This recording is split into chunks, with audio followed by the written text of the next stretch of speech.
Meus amados irmãos, estamos de volta com o nosso programa O Direito e a Bíblia, onde nós fazemos enfoques de várias situações que estão permanentes presentes no nosso direito e que têm por fundamento, por amparo, por fonte a Bíblia Sagrada. Observe, meus irmãos, que nós trabalhamos nessas questões exatamente em virtude do fato de que, como já afirmei anteriormente, cada um de nós lê a Bíblia na sua perspectiva de formação.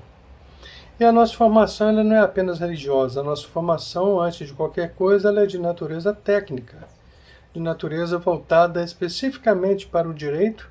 E evidentemente que essa formação voltada exclusivamente para o direito tem em seu derredor, gravita em seu derredor, várias e várias situações por meio das quais o próprio Criador nos colocou nesse contexto exatamente para que nós pudéssemos ter a percepção da realidade e evidentemente que assim fazendo nós estaríamos nos posicionando de maneira a ampliar o leque de situações por meio das quais evidentemente a Bíblia se faz presente e ainda assim, e o melhor ainda, de modo que possamos ilustrar essa realidade através daquilo que a palavra de Deus nos ensina, daquilo que Ele nos recomenda. Afinal de contas, quando Ele nos criou, Ele nos deu um manual.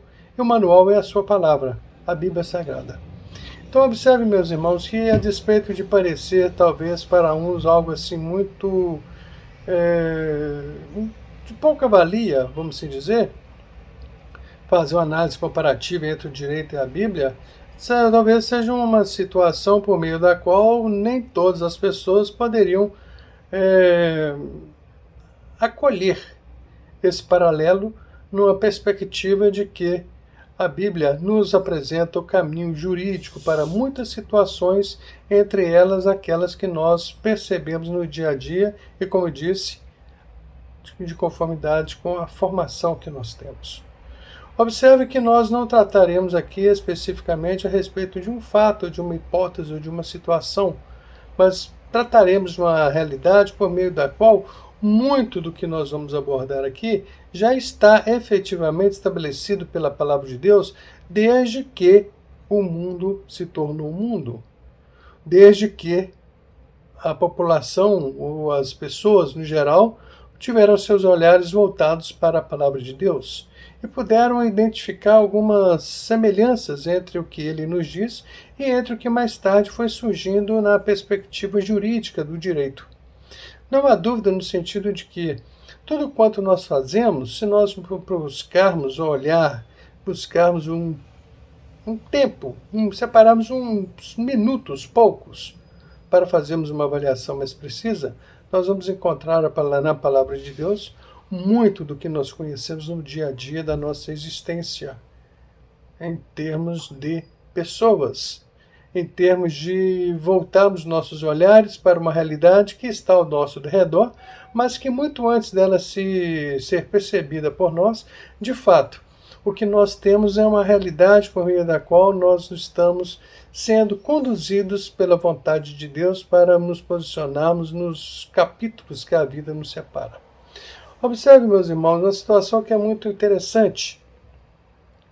Nós vamos abordar aqui uma realidade por meio da qual a própria prestação jurisdicional, ou seja, o ato de o juiz receber uma demanda, uma denúncia, uma reclamação, uma representação criminal contra alguém, isso já é motivo bastante para que essa autoridade possa, na verdade, dar sequência a esse processo. E ao dar sequência a esse processo, ele vai buscar efetivamente enquadrar essa atitude que fere a lei, que fere o direito do outro, que agride a personalidade alheia, numa perspectiva em que há necessidade efetiva de se buscar a reparação desse dano. E nós não vamos ficar vinculados especificamente à reparação de danos. Nós vamos adentrar numa seara por meio da qual nós vamos nos encontrar diante de um contexto em que Paulo e Silas, em Filipos, pregaram para Lídia e ela foi alcançada pela graça de Deus. E quando isso acontece, pouco adiante, Paulo e Silas caminhando para o templo onde eles fariam a pregação, aconteceu o quê? Uma jovem adivinhadora, todos os dias iam seguindo os dois, e num dado momento, o que nós vemos acontecer é que os senhores dessa jovem adivinhadora, que era portadora de um espírito maligno, esse espírito foi expulso do seu ser. E ali, o que nós vemos na sequência é exatamente o fato de que os senhores dessa jovem não se agradaram dessa atitude de Paulo e Silas, e então o que acontece? Eles foram chamados para se apresentarem às autoridades, e naquele murmurinho, naquele movimento de reação contrária ao que Paulo e Silas tinham feito, então os pretores, que eram juízes da época, prenderam Paulo e Silas, amarraram-lhes em praça pública, rasgaram suas vestes e os açoitaram ali no meio de todas as pessoas. Observe que os romanos tinham uma crença muito cruel. Eles afirmavam que se porventura alguém fosse açoitado 40 vezes, ou seja, uma sequência de 40 açoites, essa pessoa poderia morrer. Então eles faziam uma coisa muito simples.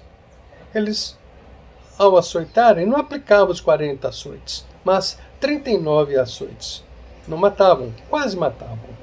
E isso foi o que aconteceu com Paulo e Silas. E depois de açoitados, foram conduzidos ao cárcere, do cárcere, ou seja, o cárcere mais seguro que houvesse naquela prisão romana. E lá, então, eles permaneceram com suas feridas por força das chibatadas que tomaram.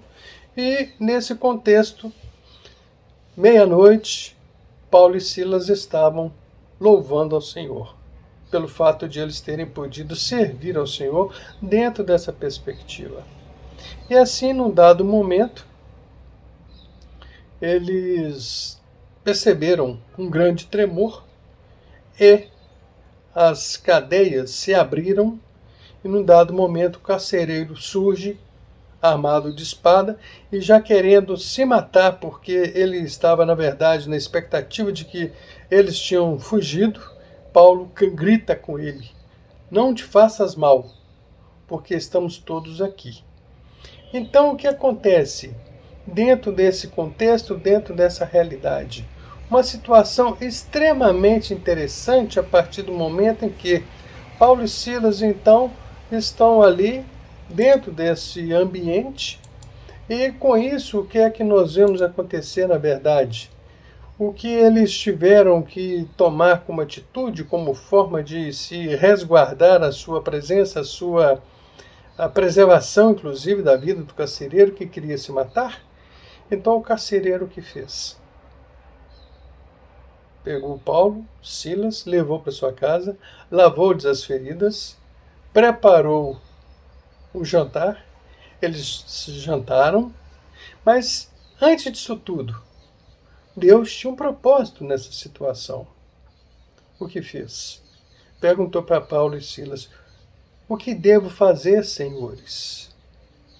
E a resposta de Paulo foi uma só: arrependei-vos. Então ele os conduziu à sua casa, lavou-lhes as feridas, preparou o jantar, eles jantaram, e o carcereiro e todos de sua casa foram batizados naquela noite.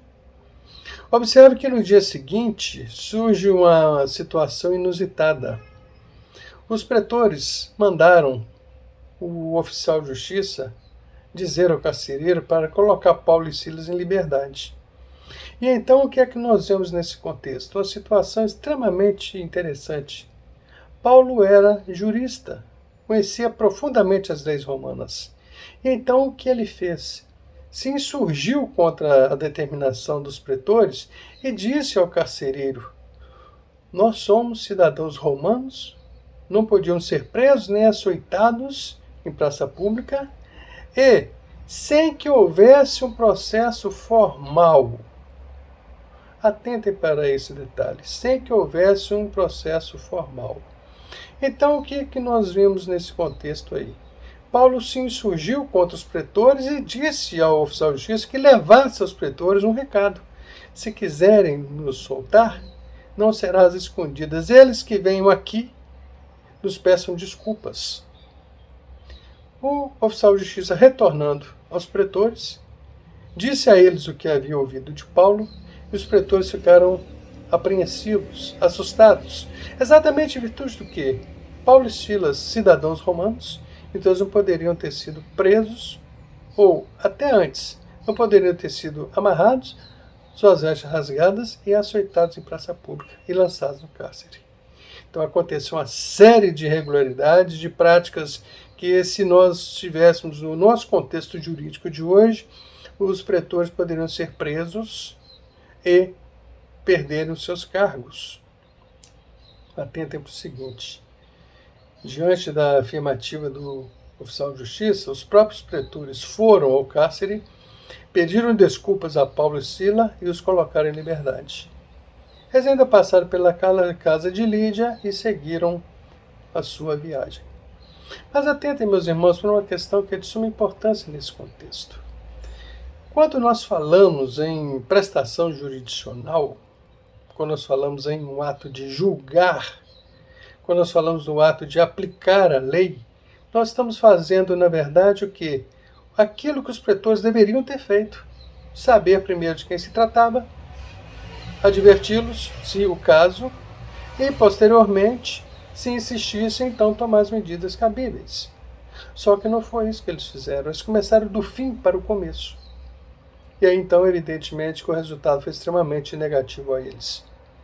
Observe, meus irmãos, que quando nós falamos disso tudo, nós temos na palavra de Deus várias ilustrações para prover essa situação numa perspectiva de realmente fazer-se justiça.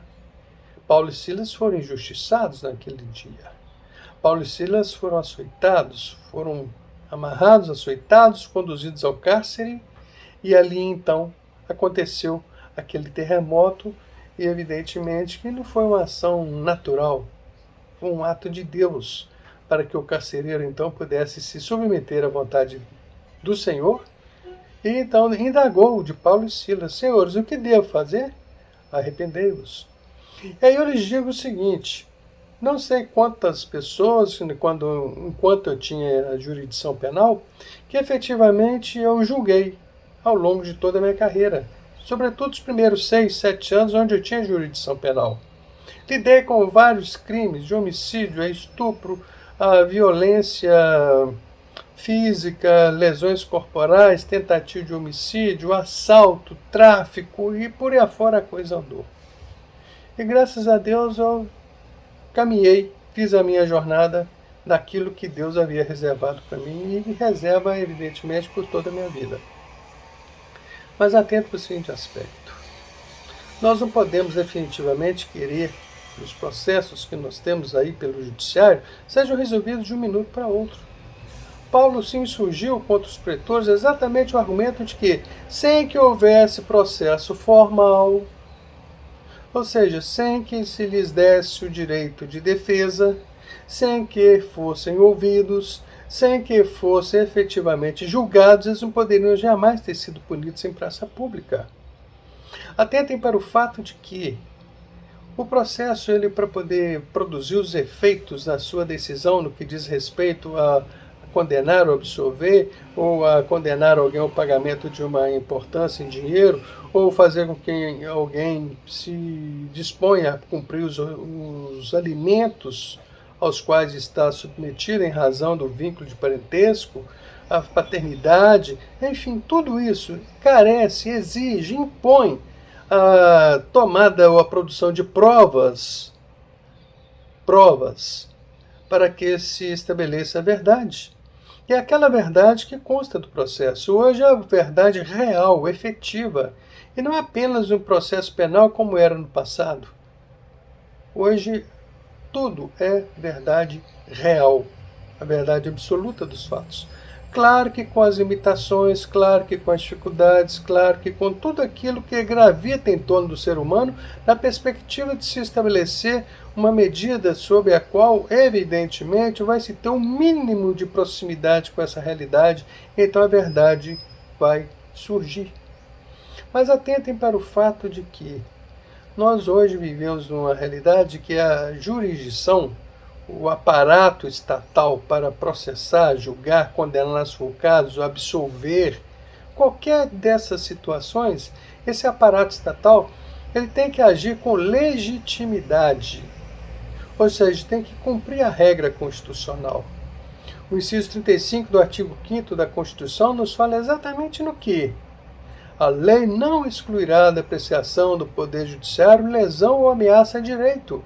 Ou seja, o Estado tem a preocupação de fazer com que o julgamento de qualquer pessoa nesse contexto seja efetivamente um julgamento justo, pautado em provas inequívocas, provas seguras, provas por meio das quais até mesmo as perícias, como no exemplo de uma investigação de paternidade, nós temos o laudo o exame de DNA, por meio do qual vai se identificar cientificamente se aquele a quem se imputa a paternidade, se de fato é o pai da criança. E assim as obrigações decorrentes dessa paternidade vão ser impostas a essa pessoa. A maternidade, da mesma forma, é possível nos dias que nós vivemos. Podemos até abordar isso numa outra oportunidade, com o maior prazer. Mas observe que o que nós estamos trabalhando hoje é a prestação jurisdicional, a entrega de uma decisão. Atente para o que diz a carta de Tiago, irmão de Jesus, quando ele fala que o lavrador não lança semente à terra antes das primeiras chuvas e nem colhe o fruto da sua lavoura antes das últimas chuvas. Isso nos indica exatamente o que é um processo, é um ciclo, é uma etapa de trabalho que vai se cumprir.